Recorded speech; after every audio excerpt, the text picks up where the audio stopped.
और जवाब दिया, हमें समझ में आ गया कंस जो ज्यादा चतुर बनता है ना वो पहले जीवन में 3 ठोकरें खाता है तब उसकी बुद्धि ठिकाने आती है। कंस कहने लगा मतलब बाबा? बोले मतलब क्या है? तुम्हें ये नहीं मालूम? ये मेरे हाथ में देखो ये क्या है? बोले कमल का पुष्प। बोले इसमें पंखुड़ी गिनना कितनी है? बोले 1 2 3 4 5 6 7 8। बोले 8 है? हाँ। अब इधर से उल्टी गिनना। बोले 1 2 3 4 5 6 7 8। अब कौन सी 8वीं है? बोले अब ये वाली है। पहले कौन सी थी? बोले ये वाली है। अब बीच में से गिनो। कहने का मतलब कंस के सामने बाबा नारद ने हर पंखुड़ी 8वीं बता करके सिद्ध कर दी। भोजराज कंस कहने लगा बाबा इसका मतलब ये है कि पहला 8वां हो सकता है? बोले बिल्कुल हो सकता है। बोले तो फिर क्या करूं, मार दूं कि छोड़ दूं? बाबा ने कहा भाई मारना और छोड़ना तो तू जाने, मारे हो चाहे छोड़े हमें नहीं मालूम। इधर भैया भोजराज कंस को भ्रमित करके बाबा नारद तो चले गए, लेकिन इधर भोजराज कंस दौड़ा दौड़ा गया और जाकर के देवकी की गोद से उस बालक को छीना, पैर पकड़े और पैर पकड़ के आकाश मंडल में बड़ी तेजी से घुमाया और उस बालक को पृथ्वी पर दे मारा। जैसे ही बालक जमीन पर आया मांस की लोथड़े चारों तरफ बिखर गई। आज मैया देवकी बेचारी रोती बिलखती रह गई, वो हाथ हिलाता हुआ चला गया। देवकी अपने पल्लू को आगे कर उस मांस के लोथड़े को उठाती जा रही है और रोती जा रही है। कह रही है अरे अभागे तूने अच्छा नहीं किया मेरे साथ, क्या बिगाड़ा था मैंने और क्या बिगाड़ा था मेरे बेटा ने तेरा। कह रही है और रो रही है कि मैंने खोए दियो पाकर किसी को,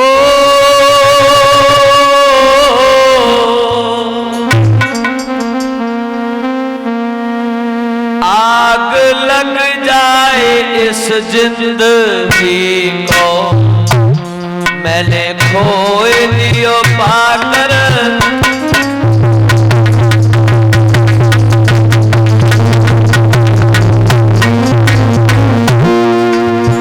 अरे अभागे तूने अच्छा नहीं किया।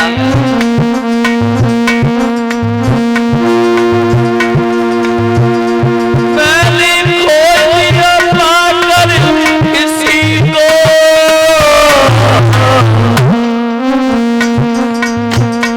आग लग जाए इस जिंदगी को, मैंने खोए दिया।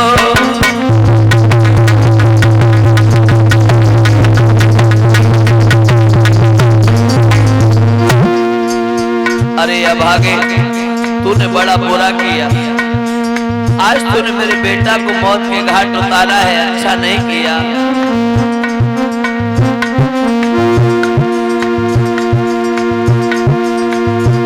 कौन पर्वत भीषण पड़ा है,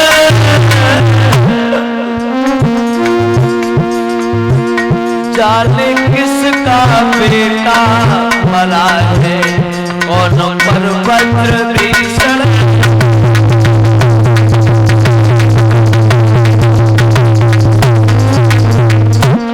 मेरे अरमान को धुन में मिलाने वाले तूने जो किया वो अच्छा नहीं किया। मेरे दिल के अरमान बड़े थे। और बोली देवकी सोचा था दिल में मैंने, सोचा था दिल में मैंने, मेरा बेटा सियाना हो जाएगा, मेरा बेटा सियाना हो जाएगा।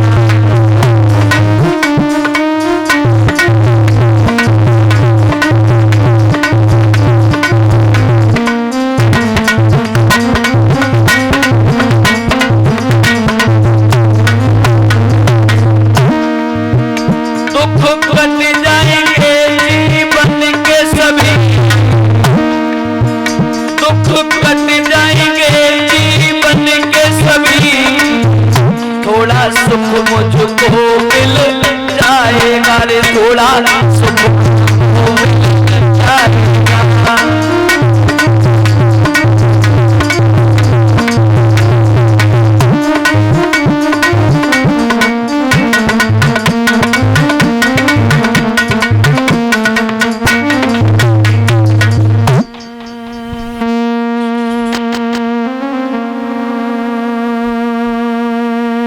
और ये 101 रुपया उदयराज भैया आप इसी ग्राम हसनपुर से हैं, भगवान की कथा में भेंट कर रहे हैं।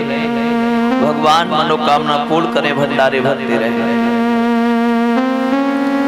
कहते हैं भैया देव की बेचारी हाथ मलते रह गई, चला गया। सुखदेव जी कहते हैं कि हे राजन परीक्षित, इस कंस ने इसी प्रकार से एक नहीं बल्कि 6 पुत्रों को देवकी के घाट, मौत के घाट उतार दिया। बाद में देवकी और वसुदेव को जेल के बीच में डाल दिया है। इधर 6वां गर्भ देवकी के आया तो भगवान ने अपनी योग माया दिखाना शुरू कर दिया। इधर योग माया को आदेश दिया है और ये कहा कि देवकी के उदर से वो 7वां जो बालक है उस बालक को खींच करके रोहिणी के गर्भ में प्रवेश करो। इधर योग माया गई, वो 7वां बालक रोहिणी के गर्भ में स्थापित किया है, देवकी के गर्भ से खींचकर। इधर उसी से जन्म होता है बलराम जी का। इधर जेल में यह हल्ला हो गया कि देवकी का 7वां गर्भ खंडित हो गया। अब तो कंस को और चिंता हो गई कि अब ये नहीं मालूम कि 7वां 8वां बन के आएगा या 8वां 7वां बन के आएगा। तो कंस ने और अपने तैयारियां शुरू कर दी। जहां पर एक एक ताला होता था वहां 2-2 ताले लगा दिए। जहां 4-4 पहरे वाले होते थे वहां 8-8 पहरे वाले लगा दिए।